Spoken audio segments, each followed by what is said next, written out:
Welcome back to our channel friends. मैं आप सबका अपने चैनल स्टॉक्स फॉर लाइफ पे बहुत स्वागत करता हूं। Welcome to HTFL family.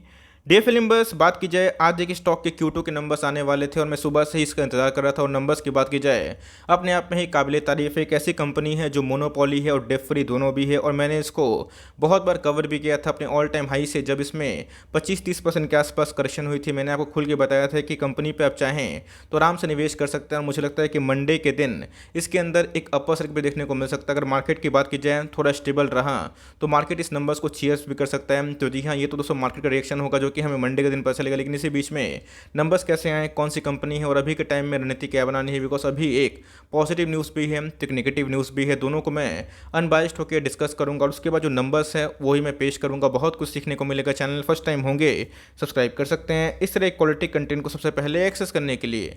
Now without लिंग फॉर टाइम लेट्स बिगिन।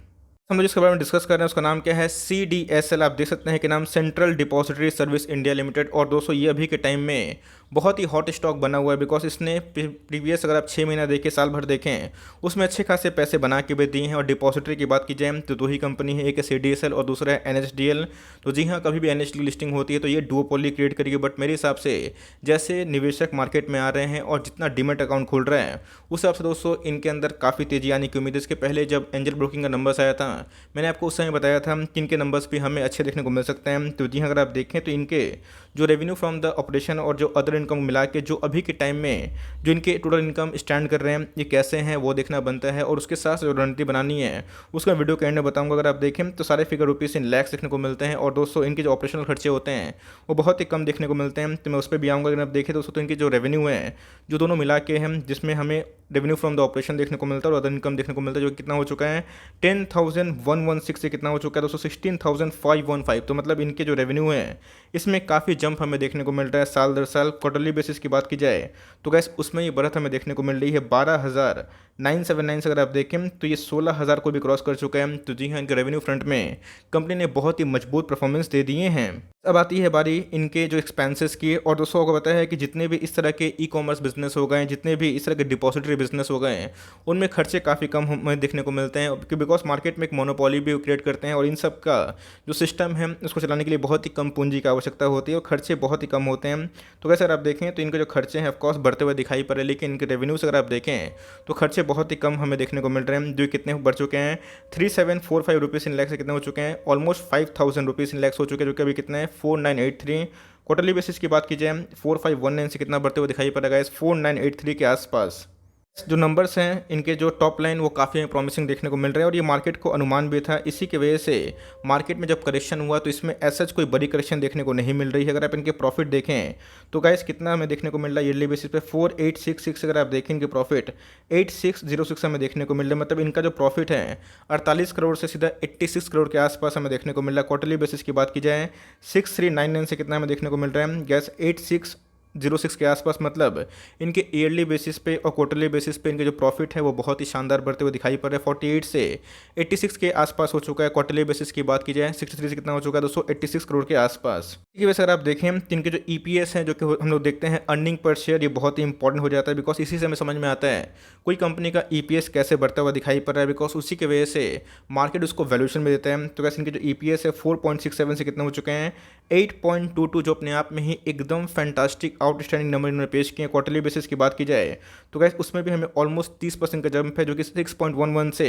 8.22 हो चुका है। तो हम लोग देख सकते हैं कि वाई बेसिस पे और Q1Q बेसिस पे इनके जो नंबर्स हैं काफ़ी हेल्दी और काफ़ी हमें ग्रोथ वाले दिखाई पड़ रहे हैं। और इसी की वजह से हमें मंडे के दिन शायद एक अपर सर्किट देखने को मिल जाए अगर मार्केट स्टेबल रहता है तो।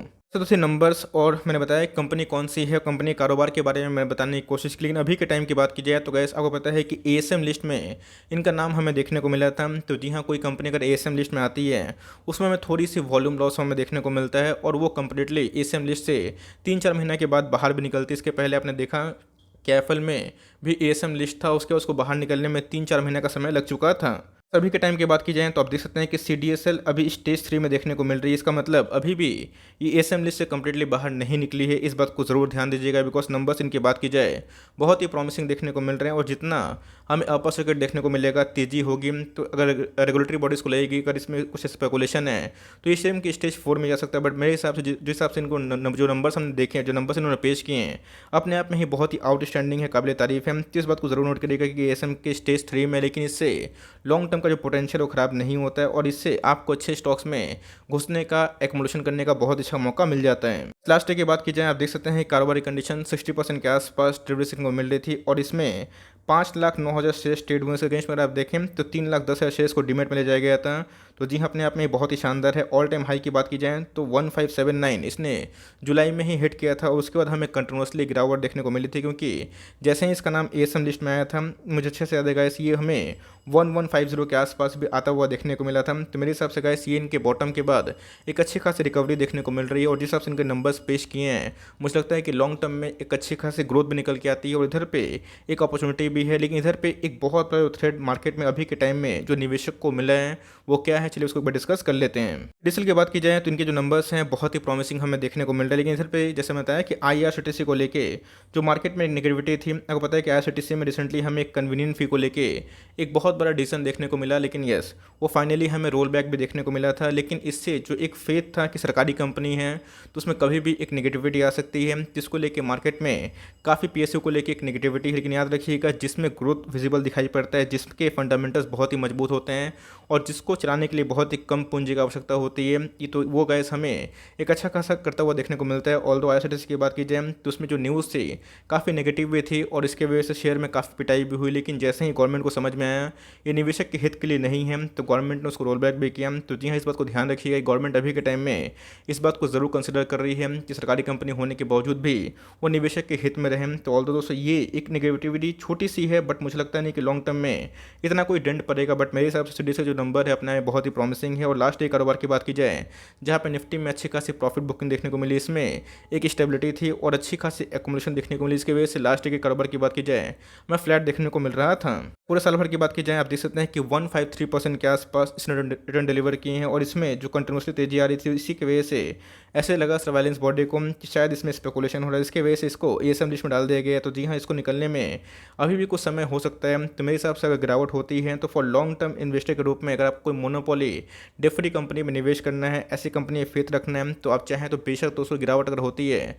आप इसमें निवेश करने का सोच सकते हैं। हमें समझना पड़ता है कि कोई भी कंपनी अगर इतना मैसिव पैसा बना के देती है, बिकॉज अब देखें जब से लिस्टिंग हुई थी 2019 तक, इसमें ऐसे कोई बिग मूवमेंट देखने को नहीं मिल रही थी। कि पैंडेमिक के बाद ऐसे बहुत निवेशक हैं जो मार्केट में हमें एक्टिव देखने को मिले, जिसके वजह से हमें निवेशकों का जो इंटरेस्ट है काफ़ी बढ़ता हुआ दिखाई पड़ रहा है। और जिस हिसाब से ज़रूरत की बात की जाए, एंजल ब्रोकिंग की बात की जाए, या फिर जितने भी डिफरेंट अप स्टॉक जैसे बड़े बड़े जो ब्रोकर्स हैं उनका हमें एग्रेशन देखने को मिल रहा है, तो उनके वजह से इनका बिजनेस भी काफ़ी अच्छा खासा करता हुआ देखने को मिल सकता है। तो मेरे हिसाब से गैस इनके जो नंबर्स हैं बहुत ही प्रॉमिसिंग देखने को मिलते हैं। तब के पास हैं, आपको ज़रूर होल्ड एंड कंटिन्यू करना चाहिए। अगर आपके पास नहीं है, अगर आप निवेश करने का सोचते हैं, तो मार्केट की इस गिरावट में मैं एक ही बात बोलूँगा कि आपको SIP की वजह से ऐसे स्टॉक में लेना चाहिए। और मैं फिर से बता दूँ कि मार्केट में नेगेटिविटी बहुत ही होती है, लेकिन ऐसे समझना पड़ता है कि कौन सी कंपनी में ग्रोथ विजिबल दिखाई पड़े। इसके पहले ही मैंने इसको बहुत बार कवर भी किया था, बताया था कि ऐसी कंपनी पर आपको ज़रूर निवेश करना चाहिए और लॉन्ग टर्म तक बने रहना चाहिए। तो आपके पास है, एकदम कंटिन्यू करें, बिकॉज मुझे लगता है कि मार्केट थोड़ा सा स्टेबल रहता है मंडे को,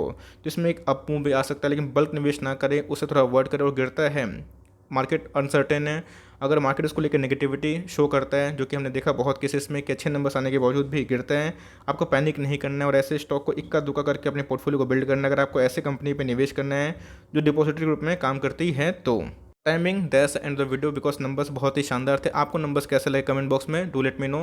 देखते हैं कि आपका व्यूज़ को लेके क्या है। तो for timing that's end the video guys, मिलते हैं जल्दी ही, तब तक के लिए bye. Thanks for listening friends, God bless you all.